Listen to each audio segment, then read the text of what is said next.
what is up? Welcome to Build. I'm your host, Matt Forte, and we are here live at the Build Studio in New York City. Our next guest is a crazy talented actor that you may have seen over the years in one of the, 8 or 9 seasons of Showtime Shameless that he's been in. Or, did I see you applaud? You could applaud for Shameless. Go ahead, make some noise. Of course.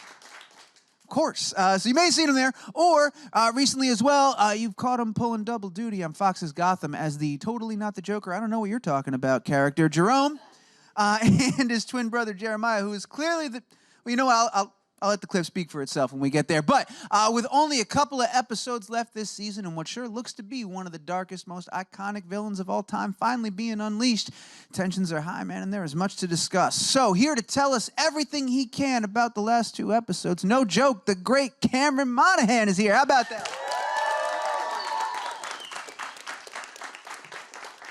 It's exciting stuff. He's going to come out in just a second. Before we bring him out here, as promised, we got a great look at Jeremiah in action. So let's go ahead and run that clip. Harvey. Jerome Valeska wasn't inside the bunker when it blew. How do you know? Because he's outside and he's not alone. What the hell? You might not recognize Jerome's followers as I've given them something of a makeover, but I assure you they're as loyal to me as they ever were to him. More so, because I accomplished something my brother never could. Killing James Gordon. Jeremiah! You're a liar! Not so fast. I have bombs planted around the city, just like the one that killed Jim Gordon. Jeremiah! All you need to know is if I hit this detonator, Gotham's blown back to the Stone Age. If I pull this trigger, your brains are blown through the back of your skull. Dead man switch. You're familiar. It's another little something I took from my brother, except mine's a bit more advanced. You shoot me, my thumb loosens, and then boom, boom, boom, boom. No, you will do what I say. You're more sick than your brother. Don't compare me to that short-sighted psychopath. He just wanted to destroy things. Me, I'm a builder. I'm gonna create a new Gotham in my image. But every artist needs a blank canvas, so all of this has to go. I detonate the explosives in 6 hours. I want the city empty when I do. You need us to evacuate Gotham in 6 hours? That's impossible! And then everyone who dies screaming, who watches their loved ones crushed before them, will have you to thank, Detective Bullet. Look, nobody has to die. Well, except for these people. I know seeing is believing, and I do want you to believe me, so...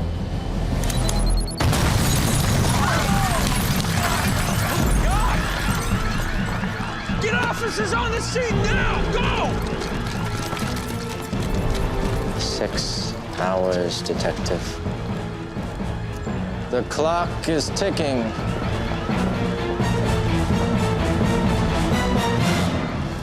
Damn, everybody make some noise right now. Cameron Monaghan right here. Oh. Not messing around. Yeah. Cameron, welcome to this show, man. Thank you so much for being here, and congratulations, dude. Thank you so much. I mean, that's kind of a huge deal, who you get to be right about now. Yeah, you're good. It's on? Okay. Yeah, you're rocking it. Sweet. How are you doing, man? We've got tons of time. We're going to talk about this. I'll ask you about Shameless and all that, but just how's Cameron doing, man? How you holding? Cameron's doing great. Cameron only refers to himself in the third person from now on. Yeah, so Cameron is doing great today. No, I'm good, man. I'm good. Yeah, that's good. Yeah, life's not bad, man. So we've got a couple of episodes left on Gotham now, and it's become, pretty clear who Jeremiah is, or at least is going to one day be. At least, I don't know, for me. So is it safe to say, can I safely say, as the Joker, you're playing the Joker at this point? Yeah, I mean, look, the character doesn't have the mantle yet, but I feel like Jerome was the Joker for the show for the first 4 years, and now we're transitioning into this guy, you know? I think with this show, we're kind of taking a different take on the Joker in the fact that it's a bit of an ideology. It's sort of, Look, 76 years ago when the Joker was created, an angry young man who feels like the world has slighted him and is killing people or destroying things had a different connotation than it does now. And I feel like, unfortunately, those things do, like, that is terrorism, and it is awful, and obviously it's on this heightened campy show, but ultimately there are destructive ideologies and dangerous schools of thought that can cause these things to happen. And so I think that's what they wanted to introduce with the idea of the Joker a little bit, is that someone that destructive and that invested in their destruction can spurn other people to do something similar, and for people to emulate it and want to top it. And so that's what we're seeing now with Jeremiah. Is he wants to, he's not a copycat. He wants to be completely distinct, but they are two sides of the same coin. One of the things I love about this show is its unconventional approach to the Batman mythology, that we are getting these sort of touchstones, these things that we recognize and do love, but shown in a new way, kind of. And so it is really exciting to see what is effectively the Joker, but done in a completely different way while still being very familiar. Yeah, I mean, I think that what's interesting about the show is, even though it's an origin story and we have, Bruce Wayne, who's going to be Batman, and James Gordon, who's going to be commissioner one day, these are characters that people are very familiar with, but they've taken the stance of nothing is particularly safe. It's, we're going to utilize a lot of the famous stories, a lot of the most famous comics, but doesn't mean that we're going to translate it linearly. Yeah. They have wiggle room to change things in ways that I think is positive. Ultimately, at the end of the day, you don't want a story to just be a retread of everything you've seen before. It has to be bringing something new to the table. And so I think that with anything, sometimes it's going to be better received than other times. But I think it's interesting that the show chooses to try it. And it needs to, right? Like that's if it's going to be interesting at all, it needs to be something somewhat new. If we already know where the story's going to end, and we already know what's happening, I think especially with the character of the Joker, because the Joker's whole thing is, his name is. It's not because he cracks jokes. It's because he's not a spade or a diamond or a club. He doesn't belong in one of the suits. He's wild. The Joker is wild. Yeah. So he is this presence of chaos and unpredictability. And if you have just a story that you know where it's going to be going at all times, then there's no unpredictability there, So I think that was something that was important with him, is making sure that he keeps people off balance. And I think particularly with the episode on Thursday, as well as the finale episode the following Thursday, we see references to some of the most famous stories, especially the Killing Joke. I mean, the episode is called One Bad Day. It is very, very much referencing the Killing Joke. But we're doing it in new, interesting ways, and there are moments that people who are familiar with the comics knows it gets dark. Oh, very. And this is a dark episode. And I think that was what was really important with Jeremiah to me, is as fun as Jerome is, he was wacky and all over the place, and he was just kind of run wild, where he's just anything that he wanted, he was like a kid in a candy store, he would do. With Jeremiah, instead, we wanted to bring back the stakes a little bit, pull back a little bit, make him a little bit more subtle, make people want to warm up to this guy. But in the process, we're more afraid of him. He has this ability to push the pressure points of the people that he wants to get at, and he really utilizes it against Bruce particularly. Well, that's another fun thing about this role for you, is that you really get to swing that pendulum in both directions, right? And how early on did you know that you were going to be able to swing that other way with it? Were you planning that from the very beginning, the early days of Jerome, or something that developed over time? It was something that was initially Jerome, when he came on, in the first episode, that he has that interrogation scene where he sort of reveals himself. And that moment is pretty dark and pretty spooky. From then, the show, the character has to be a reflection of the goals of the show itself. With a main antagonist like this, it has to be suited for the show. And the show in the second and third season was really reveling in the campiness and the tone, and sort of really embracing that. And I wanted to do that with Jerome too, and have him be this heightened, in a world full of insanity and ridiculousness, he somehow was always managing to go on top of it. And what I feel like now that we're so familiar with that tone on the show, what I wanted with Jeremiah was to be subversion. where as opposed to just trying to top until you're just all over, bring him back down. A sobering voice of reality, Yeah. almost all the way. Yeah. There's something that's I think more disturbing about a person on the cusp of sanity. Maybe he's not sane, but he believes himself to be. He believes himself to be true. And he wants to prove that ideology to everyone around him. And I think that's, there is something frightening about him. He was modeled after not particularly Joker actors or stuff that came before. I feel like with Jerome was more of a reference to the 70-something years of what came before, where he was, we wanted to kind of have, because it is an origin of sorts, we wanted to make sure that people were reminded of these different stories and these different moments, and kind of remix and reutilize them, and have, someone who is darker or more violent, like the Heath Ledger character, mixed in with some of the more fantastical stuff, like the stuff in the Batman animated series, and have like this weird mix of tones. But with this new guy, I wanted him to kind of push forward his own sort of flair. And that means that some of the stuff is not as familiar to people of the Joker. He is more serious. He doesn't lose control as often. But he's still reflecting the same ideology, and I think that as we continue to grow with him, we see why those choices were made. There is something inherently unsettling, especially when you have that sobering, that character sort of juxtaposed with the camp and the craziness, because when you get used to that flavor, and then all of a sudden this one very serious individual shows up, it's just off-putting.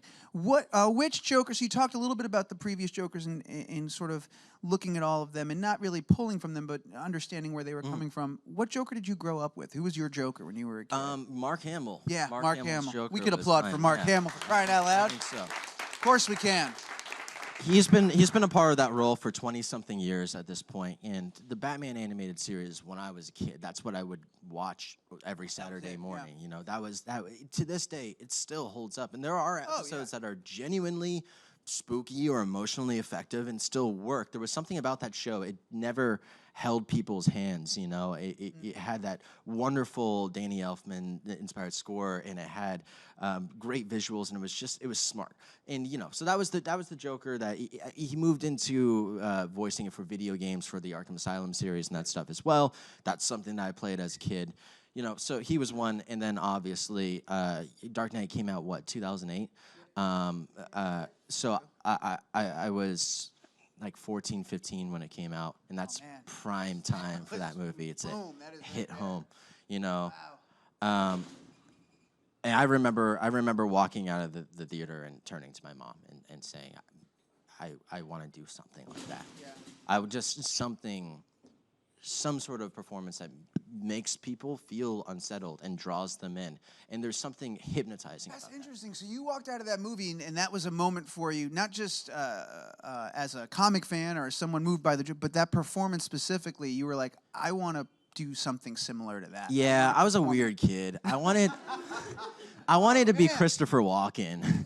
Like, as a kid, I would watch Christopher Walken movies, and I'd be like, yeah, I want to be him. I loved, like, Gary Oldman in The Professional. Anthony Hopkins in Silence of the Lambs, which now I've gotten to work into Jeremiah. Like there was these guys that for some reason, as a kid, that's what I gravitated to. That's really interesting. And you're right. Now that you said that you're folding in the Silence of the Lambs stuff, I can remember and recall. You'll really see it in the next couple episodes more than. What if you don't mind, I don't want to give away the 11 herbs and spices, but like, what else are you kind of? Because we've already established that you don't want to necessarily pull from those Jokers. Even though I will say, whether it's subconscious or not, I always heard like a tinge of Mark Hamill in your laugh, which I thought was great. But like, what are you looking at then? What are you referencing? So we got Hannibal there. This time around, I was looking at a lot of musicians, particularly in sort of. The visual flair of the character, as well as sort of how musicians behave off stage, in which their personas on camera are always larger than life, but how they behave independently is they're much more thoughtful and specific. So I was looking at guys like Prince or like David Bowie, Michael Jackson, and then even sort of stuff, not just musicians like Truman Capote, like guys that are hyper intelligent and have this strange, strong voice, but that were regarded by the societies around them as sort of weirdos and outliers, and looked at it from this odd perspective. Because I think the villains in this city are the rock stars. Yeah. They are these larger than life personas, and that's why they gain these titles of the Penguin and Catwoman, all these things. It's because to people in the city, these are like the big bad that everyone's like, even though they're afraid of them, they go like, man, that guy's crazy.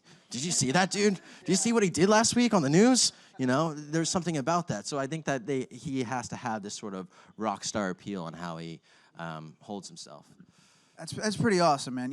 I think Jack Nicholson famously once talked about how this particular role in this character gets in your head, and you got to watch out for it. And like Jared Leto sent like dead fish or whatever the hell he did to people. I'm curious, did you? Right? Like, I don't know exactly what he did, but he did something really dumb, right? He sent dead fish to somebody. He was really playing pranks and whatnot. My point is, I'm curious, did you find yourself kind of getting not lost, but really, really deeply pulled into this and sort of enveloped by this character and by this mindset, studying these people? Like, well, I actually... send dead fish to people? No, I got my twin brother. And actually, he killed the previous me and then has taken over my persona. And so now my twin brother is Cameron Monaghan. So that's actually who you're speaking to. You're really committed. So I really got in there. A lot of people didn't know. He was a secret for years of my life, but no one ever talked about him. I think there's method, and then there's whatever the hell you just described. There's...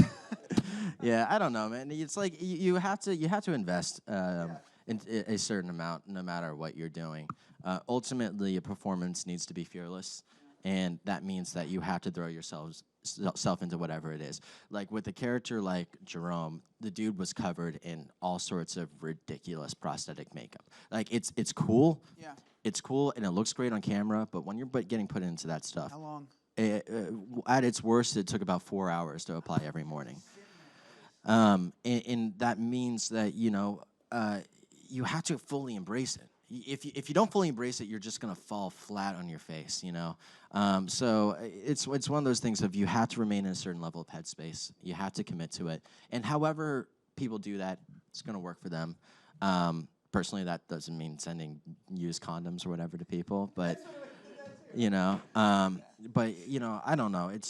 Ultimately, I do stay somewhat in character. I think everyone does, and everyone has their own point of access. I think that with this character, it's been mythologized a lot, and there's urban legend kind of surrounding it now. But I don't think it's worth getting lost in that.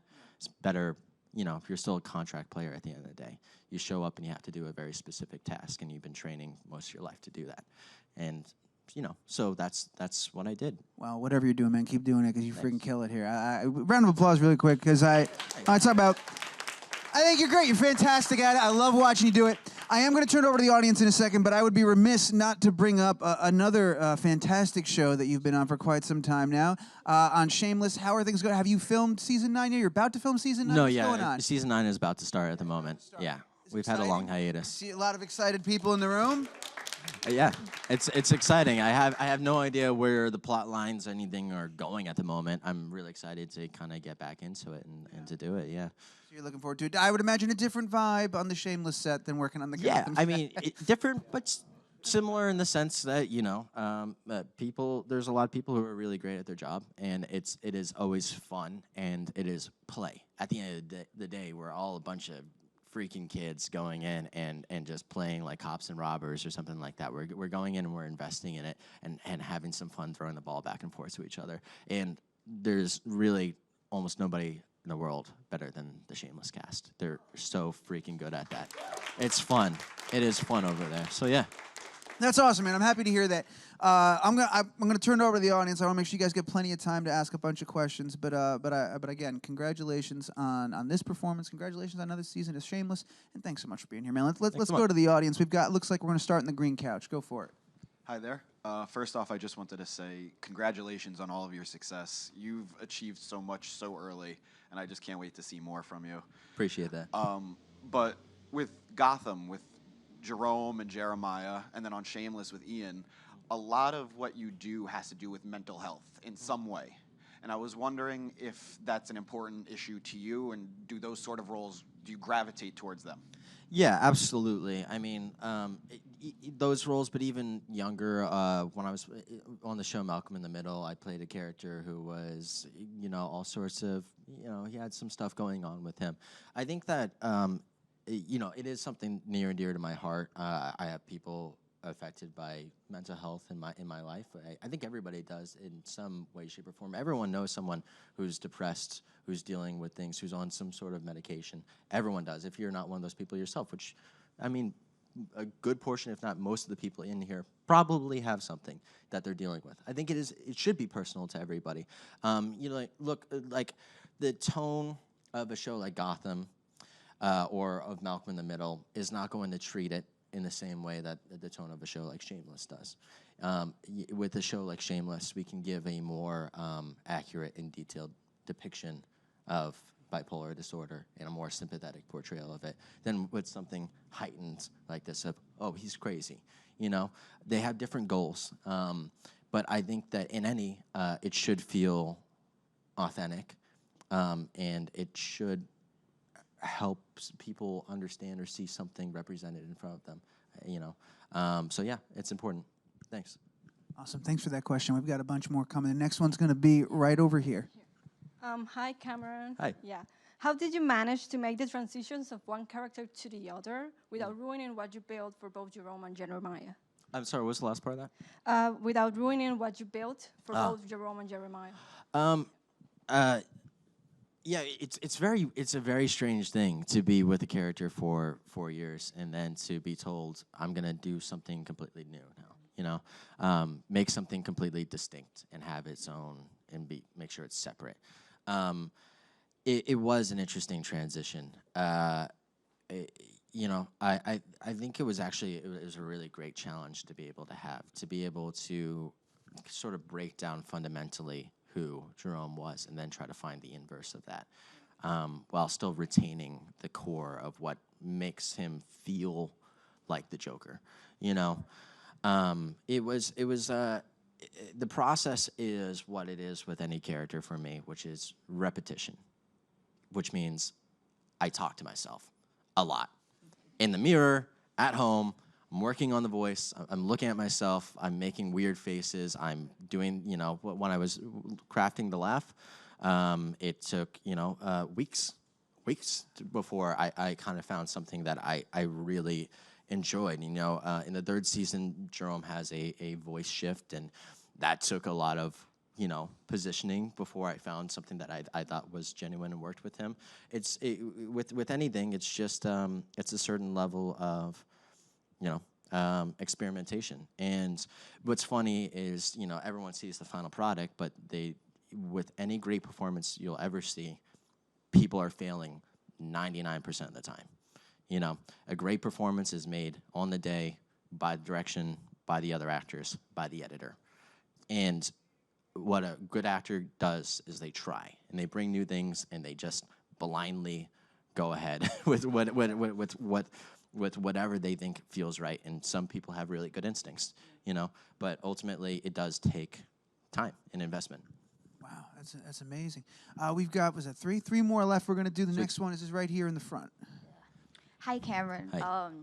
I just want to first off thank you for bringing mental illness and mental awareness on Shameless, because I personally have anxiety and stuff. So the fact that you did Shameless to help bring awareness to it was really helpful. Thank you. But my question about Gotham is, we know the persona of the Joker was played by Jack Nicholson and Heath Ledger in the past, but do you feel like an actor, you had to bring up your acting skills up to par to be able to, be compared to actors like that to play the position of the Joker? Yeah, I mean, look, there's no way around it. It's a legendary role. It's a legendary character. It's one of those things that it is intimidating. It has to be. He's the most famous comic book villain of all time. Yeah, he's it. Bar none. Yeah. I mean, you could go almost anywhere in the world. People are gonna know who Batman and the Joker are. They just do. And obviously, it has been defined and redefined by great performances, going back all the way to the 60s show with, Cesar Romero. That was an iconic performance, and it's been iconic performance followed by iconic performance. I think there's something about the character that it's freeing to actors. And, I think there's something about him that it breeds really great performance. There's no way that I was going to go into the role and say, these other great people have done it. I can't do this. Because you have to have a certain level of hubris to approach a role like that. You have to be able to go, these great guys have done it, but I'm going to give it the best swing I can, And that means that, you can't, as legendary as the people who came before are, they are actors. And I'm an actor, and I'm going to go in and give the best performance I can. Awesome. Great question. Yeah, absolutely. We've got time for a couple more. Next one's going to be right here. Yeah, hi, Cameron. Okay, so I know the season finale for Gotham is coming up, really soon. And, most likely, Jerome might, I don't want to, jump to conclusions. Most likely Jerome might, kick the bucket, something like that.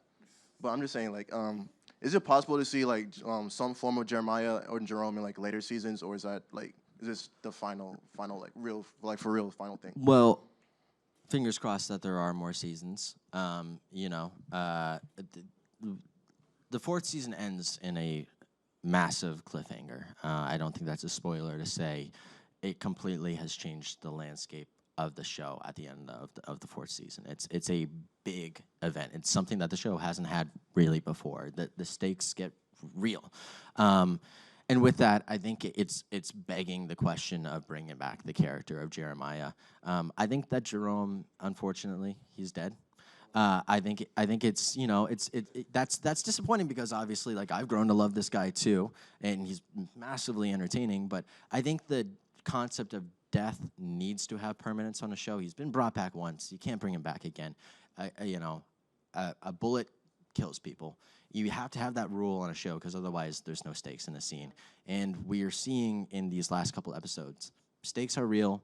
People can get hurt. No one's infallible. And I think that's important in the story. So Jerome has to remain dead, but Jeremiah is still out in the world, and he's going to continue to develop and change, hopefully, over the course of future seasons. And maybe he'll gain a certain mantle on the show. Maybe he'll get a certain hair color at some point or another.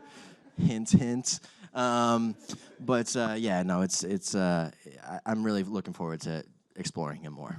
I know you probably already said everything you can, but have those discussions. Is there a roadmap that you've been made privy to of if this works out, if we get the season, here's how far we're looking to maybe do this, with speaking as general as possible? Yeah, there's always a blueprint laid ahead. Sometimes though that it changes. It changes because you get there on the day and things work and episodes are cut, and it changes how future episodes are laid out in front of them. I had some pitches for stuff going from season 3 to season 4. Some of it did end up in the final product, and some of the stuff that we talked about around that time did end up. Other stuff was new, and it was invented for the season. I have ideas. I know they have ideas for future stuff, and I can't wait to see where exactly it goes. But I know there is a blueprint. We have Randy. One more question. We got one more. We're going to go to it in just a second. But I'm really intrigued by that. They're very perceptive, even on a show of this scale with this many characters, and of input from your side of what you want to try to do and all that. That's really interesting. Yeah, I think that the actors on the show have taken a lot of ownership of these characters, and there's a huge amount of canon for any of these specific characters on the show, be it the Riddler or the Penguin or, whoever. And so I think the actors have become a certain authority on the characters. And I know for me personally, I've read every single comic that I could get my hands on that has the Joker in it in some way. I've watched every single animated appearance, every single movie that he's ever been in. Because it was important to me to know it, because you don't want to you want to see what works, you want to see what doesn't work, you want to see you don't want to just do what someone already has done down the line before. So I think that because I've taken the amount of time to ingest and understand this character, they are willing to listen. It doesn't necessarily mean that I'm the only authority or that my word is, but they do listen in the fact that if I think a line, a moment, a scene isn't working, they're willing to, I will say that I improv a lot on the show. I'd say about 50%, maybe upwards of 50% of my lines have in some way been changed by me, if not been completely invented by me on the show. And I think that, it's important for an actor to have a level of ownership of the character that he's playing. Yeah, for sure. That's pretty awesome. We've got, all right, one more. Here we go. No pressure. Last question right here. Hi. First, I want to say that your performances on Gotham have completely blown me away. Thank you. And my question is, when did the showrunners decide that you were going to play the Joker, and how did the twin storyline come to be? Well, when I got the role in the very first season, playing Jerome, of when he has that one interrogation scene where he turns. When I was offered that role, they said, this character is in some way involved in the Joker. It's kind of teasing him. He could come back, he could not come back. That's all I was really told. And I think it kind of caught fire a little bit and went viral, and people really reacted to it and were interested and wanted to see more. So I started the second season, and with the first few times that I kind of came back, I wasn't really sure if I was going to stick around for that long. The character died more times than what we saw on screen. He's had his head cut off and all sorts of crazy stuff before. And, thankfully, I've gotten to continue playing with him and continue exploring the Joker and exploring different facets of him and evolving things, and also bringing in some new original stuff with it as well. And I think the stuff that the writers have provided me has been really, really cool. So, I'm thankful that I've gotten to touch it at all. Awesome. Is that it? All right. Well, we're going to wrap things up. I'm out of time, but before we get out of here, 2 episodes left, right, on 2 Gotham? episodes left. And when can people see the show? They know when. Thursday, 8 p.m. on Fox. Of course. You should do this professionally. All right. Guys, make some noise, please. For Cameron Monaghan here. Unbelievable.